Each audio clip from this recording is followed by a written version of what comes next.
Hello दोस्तों, मैं हूं मनीषा और स्वागत करती हूं आपका अपने YouTube channel best to top study पर।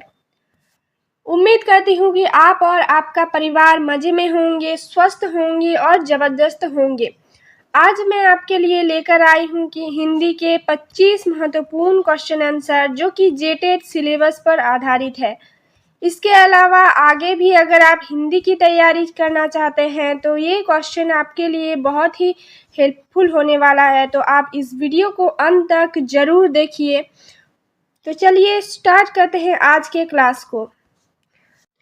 आज का जो पहला क्वेश्चन है वह है भाषा के कितने रूप होते हैं। तो भाषा के 3 रूप होते हैं, मौखिक भाषा, लिखित भाषा और सांकेतिक भाषा।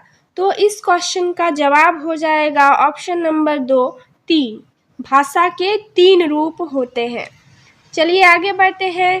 क्वेश्चन नंबर 2 है हम लोग का, हिंदी को विकास प्रदान करने वाली भाषा कौन सी है। तो हिंदी को जो विकास प्रदान करने वाली भाषा है वह है अपभ्रंश, यानी कि ऑप्शन नंबर 4 इस क्वेश्चन का सही जवाब हो जाएगा। चलिए नेक्स्ट क्वेश्चन पर बढ़ते हैं। नेक्स्ट क्वेश्चन है हम लोग का क्वेश्चन नंबर 3, आधुनिक भाषा विज्ञान का जनक कौन है। आधुनिक भाषा विज्ञान का जनक कौन है। तो इसका सही आंसर हो जाएगा सोस्यूर, यानी कि ऑप्शन नंबर 3 आपका सही आंसर हो जाएगा।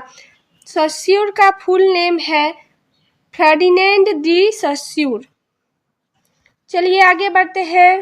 क्वेश्चन नंबर 4 है हम लोग का, भारतवर्ष के लिए हिंदी भाषा का नाम सबसे पहले किसने सुझाया।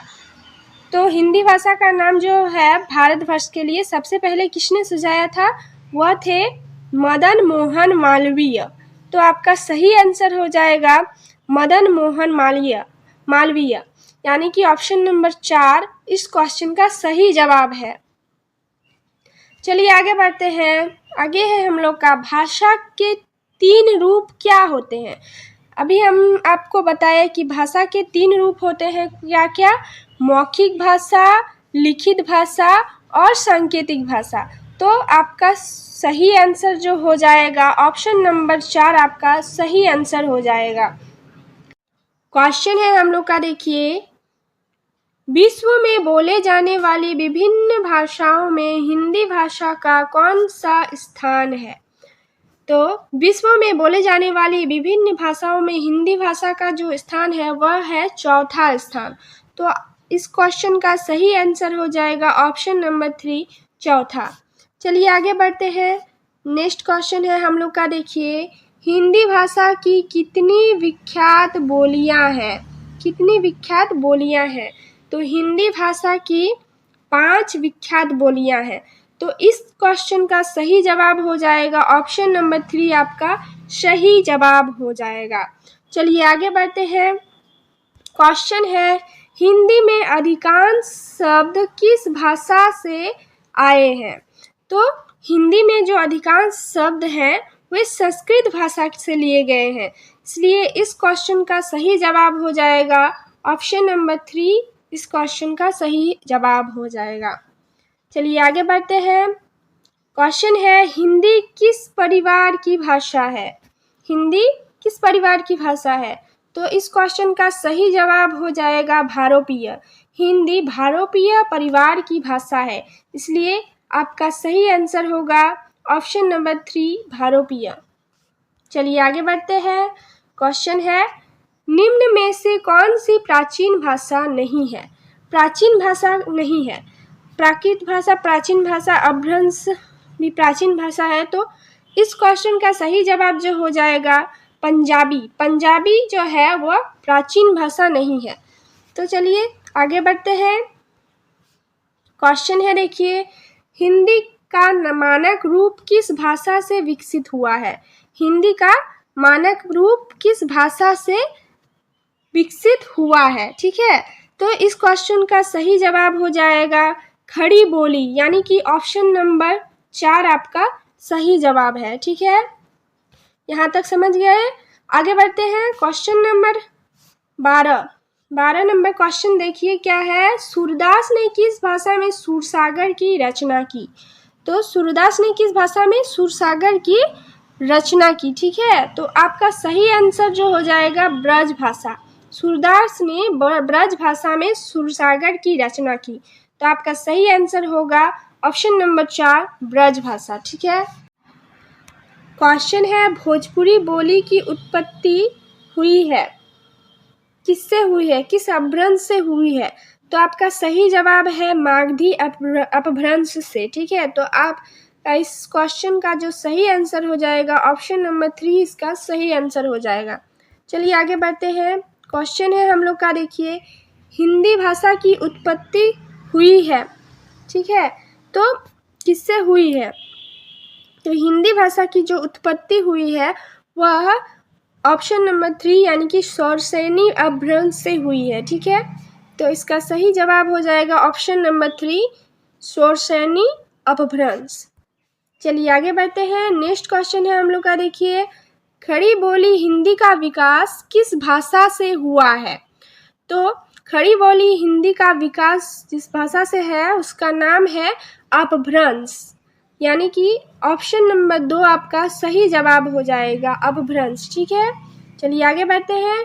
नेक्स्ट क्वेश्चन है, देखिए हिंदी के उद्भव का सही क्रम क्या है? हिंदी के उद्भव का सही क्रम क्या है? तो पाली, प्राकृत, अपभ्रंश और अवहट। तो आपका इस क्वेश्चन का सही जवाब जो हो जाएगा ऑप्शन नंबर 1 पाली, प्राकृत, अपभ्रंश और अवहट, ठीक है। तो इस क्वेश्चन का सही जवाब हो जाएगा ऑप्शन नंबर 1। चलिए आगे बढ़ते हैं। क्वेश्चन है, देखिए अपभ्रंश और पुरानी हिंदी के मध्य का समय कहा जाता है। तो अपभ्रंश और पुरानी हिंदी के मध्य के समय को क्या कहा जाता है? तो आपका जो इसे आपका मतलब संक्रांति काल कहा जाता है, ठीक है। तो इस क्वेश्चन का जो सही जवाब होगा वह है ऑप्शन नंबर 3। ऑप्शन नंबर 3 आपका सही आंसर हो जाएगा। चलिए आगे बढ़ते हैं। नेक्स्ट क्वेश्चन है हम लोग का, देखिए क्वेश्चन है सिंधी भाषा का उद्भव हुआ है, किससे हुआ है, किस अपभ्रंश से हुआ है, ठीक है। तो सिंधी भाषा को जो मतलब उद्भव हुआ है वह ब्राचर अपभ्रंश से हुआ है, ठीक है। तो इस क्वेश्चन का जो सही जवाब हो जाएगा ऑप्शन नंबर 1 इस क्वेश्चन का सही जवाब हो जाएगा ब्राचर अपभ्रंश, ठीक है। चलिए नेक्स्ट क्वेश्चन है हम लोग का, देखिए क्वेश्चन है अवधि का उद्भव किस अपभ्रंश से हुआ है? क्वेश्चन है अवधि का उद्भव किस अपभ्रंश से हुआ है, ठीक है। तो इस क्वेश्चन का जो सही जवाब हो जाएगा ऑप्शन नंबर 2 मागधी अपभ्रंश से, ठीक है। चलिए आगे बढ़ते हैं। आगे हम लोग का क्वेश्चन है, देखिए क्वेश्चन नंबर 20 है संविधान सभा में हिंदी को राजभाषा बनाने का प्रस्ताव किसने रखा? तो संविधान सभा में हिंदी को जिसने मतलब राजभाषा बनाने का जो प्रस्ताव रखा वह थे गोपाल स्वामी अयंगर। तो इस क्वेश्चन का जो सही जवाब हो जाएगा ऑप्शन नंबर 1 इस क्वेश्चन का सही जवाब हो जाएगा, ठीक है। चलिए आगे बढ़ते हैं। क्वेश्चन है हम लोग का, देखिए भारतीय संविधान में हिंदी को मान्यता कब मिली? बहुत ही इम्पोर्टेंट क्वेश्चन है, इसको जानना बहुत ही जरूरी है, ठीक है। तो इस क्वेश्चन का जो सही जवाब होगा वह है 14 सितंबर 1949। तो इस क्वेश्चन का जो सही जवाब हो जाएगा ऑप्शन नंबर 3 जो कि 14 सितंबर 1949 है, ठीक है। तो हिंदी को मान्यता कब मिली? 14 सितंबर 1949 को मिली। अब क्वेश्चन नंबर 22 में क्या है, देखिए डिंगल क्या है, ठीक है।